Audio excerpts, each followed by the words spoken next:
নমস্কার বন্ধুরা, টুসির রান্নাঘরে আপনাদের সবাইকে স্বাগত। আজ আমি আপনাদের সাথে লাউ চিংড়ি রেসিপি শেয়ার করব। সর্বপ্রথমে আমি এখানে একটি 800 গ্রাম সাইজের লাউ নিলাম। সেটিকে আমি টুকরো টুকরো করে কেটে নিয়েছি। আর 150 গ্রাম চিংড়ি মাছ ধুয়ে কেটে পরিষ্কার করে নিয়েছি। এতে আমি সামান্য লবণ ও হলুদ মাখিয়ে নিলাম।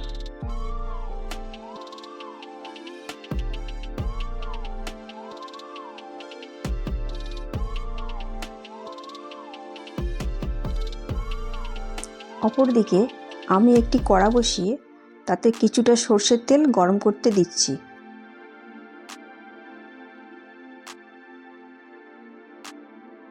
তেল গরম হয়ে গেলে তাতে চিংড়ি মাছগুলি দিয়ে হালকা ভেজে নিতে হবে।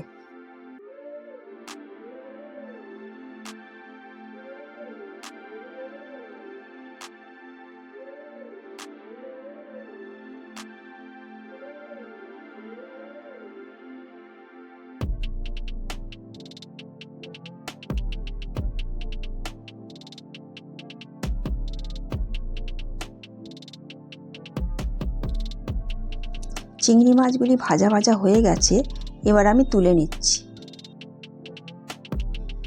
এবার ওই একই তেলে সামান্য আরও একটু তেল অ্যাড করে ওতে একটা চিড়ে রাখা তেজপাতা,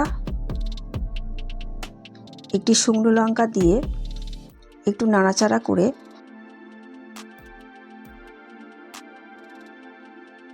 তাতে হাফ টিস্পুন পাঁচফোড়ন অ্যাড করে দিলাম।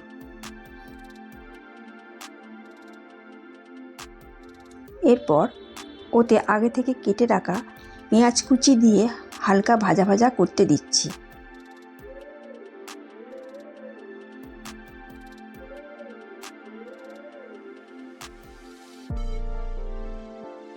কিছুক্ষণ পর হালকা হালকা ভাজা ভাজা হয়ে গেলে হাফ টিস্পুন আদা রসুন পেস্ট, হাফ টিস্পুন কাঁচা লঙ্কা পেস্ট দিয়ে মিশিয়ে নিচ্ছি।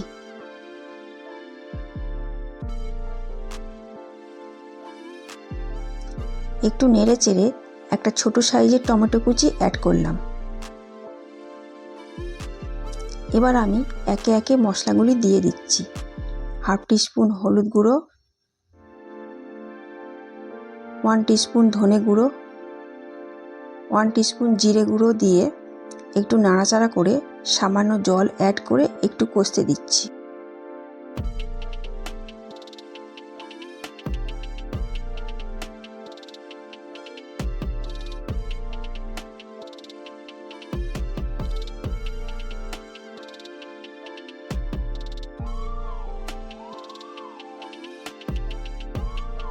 একটু কষে আসলে স্বাদ মতো লবণ ও সামান্য চিনি দিয়ে মিশিয়ে ভালো করে শুকনো শুকনো করে কষিয়ে নিচ্ছি।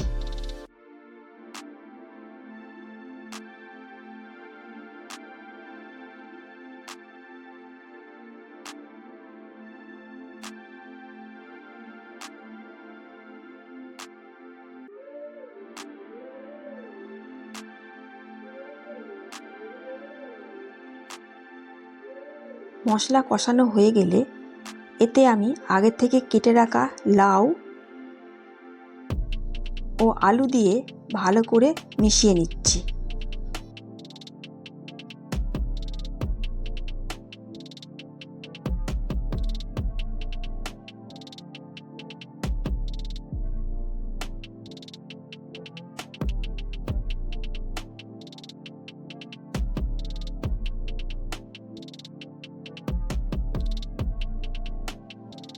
ভালো করে মেশানো হয়ে গেলে ঢাকনা বন্ধ করে সেদ্ধ হতে দিচ্ছি।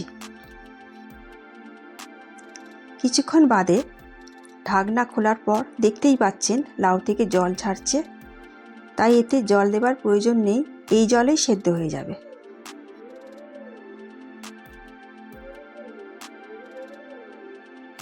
আবারও ঢাকনা বন্ধ করে দিলাম। প্রায় 10 থেকে 15 মিনিট মতো লাউ সেদ্ধ করে নিতে হবে। মাঝে মাঝে ঢাকনা খুলে নেড়ে দিতে হবে যাতে ধরে না যায়।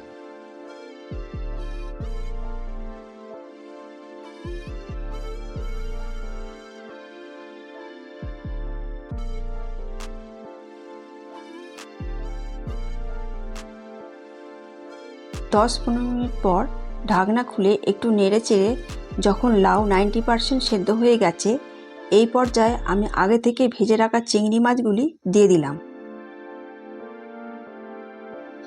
ভালো করে মিশিয়ে আবারও ঢাকনা বন্ধ করে কিছুক্ষণ হতে দিচ্ছি। কিছুক্ষণ পর দেখতেই পাচ্ছেন আমার লাউ চিংড়ি রেসিপিটি একেবারে তৈরি। এবার আমি নামিয়ে নেব। আমি যেরকমভাবে বানিয়েছি আপনারা সেইভাবে বাড়িতে অবশ্যই ট্রাই করবেন। আশা করছি আপনাদের অবশ্যই ভালো লাগবে। ভালো লাগলে আমার চ্যানেলটিকে লাইক ও সাবস্ক্রাইব করবেন। তাহলে আজকের মতো বিদায় নিলাম। দেখা হবে পরের ভিডিওতে।